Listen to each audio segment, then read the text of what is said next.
मुस्लिम league नून का मुस्तकबिल आप कैसे देखते हैं? दूसरा, मियां साहब के बारे में मशहूर है कि वो अपने कार्ड्स शो नहीं करते। ममनून हुसैन का मामला हमें याद होगा, बहुत से नाम आ रहे थे सदर के लिए, आखिर में आके पता चला कि ममनून हुसैन आ रहे हैं। तो इस हवाले से कमेंट चाहूँगा आपके।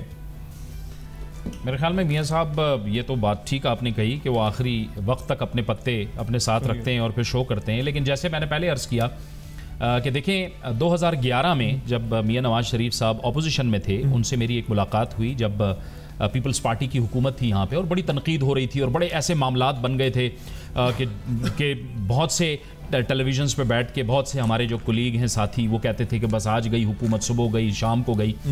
उस वक्त भी मियां नवाज शरीफ साहब से जो मेरी गुफ्तगू हुई थी उसमें उन्होंने कहा था कि वो सब कुछ कर सकते हैं,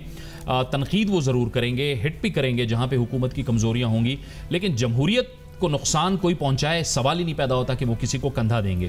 तो ये आप याद रखें कि पीपल्स पार्टी और मुस्लिम लीग नून ने ये एक तहैया कर रखा है कि निज़ाम चलना चाहिए, और मेरे ख्याल में निज़ाम चलना चाहिए हर सूरत में।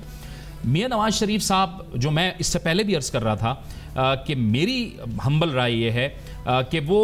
अब एक ऐसी पोजीशन में चले जाएंगे, वो होंगे हुकूमत में लेकिन वो एक ऐसी पोजीशन में चले जाएंगे कि ऐसा लगेगा कि वो अपोजिशन में बैठे हुए हैं, और वहाँ पे बैठ के वो जाती उम्रा में बैठ के वो और भी शायद बेहतर परफॉर्म करने की कोशिश करेंगे। ये याद रखिए कि जब हुकूमत में लोग आते हैं तो उनकी ज़ुबानें भी बंद हो जाती हैं, बहुत सी बातें वो कह भी नहीं सकते, लेकिन एक तरह से उन पर से एक बोझ तो हट गया है, अब वो बहुत सी बातें भी कह सकेंगे, क्योंकि मियां साहब के पास दो ही रास्ते थे, या तो वो तसादुम की तरफ जाते और या फिर वो खामोशी से चले जाते। मेरे ख्याल में उन्होंने हिकमत का रास्ता अपनाया है, सुप्रीम कोर्ट के फैसले को उन्होंने तस्लीम किया है, अगरचे कि उनके पार्टी के तहफ़्फ़ुज़ात रहेंगे। अवैस तौहीद साहब ने बिल्कुल दुरुस्त कहा कि वो अपनी इनर कॉन्स्टिट्यूएंसी में जाएंगे, अपने लोगों के साथ अपने राब्ते को और बढ़ाएंगे, और फिर सोलंकी साहब ने जैसे कहा कि ये अब मुस्लिम लीग नून पे है कि वो किस तरह से अपने मामले को प्रोपेगेट करते हैं। हुकूमत मौजूद है, हुकूमत मौजूद है, मुंतखब नहीं हो सकते। मेरे ख्याल में अगली मरतबा तो वैसे भी उनका अगर हुकूमत होती भी तो मारूफ उनका प्लान था।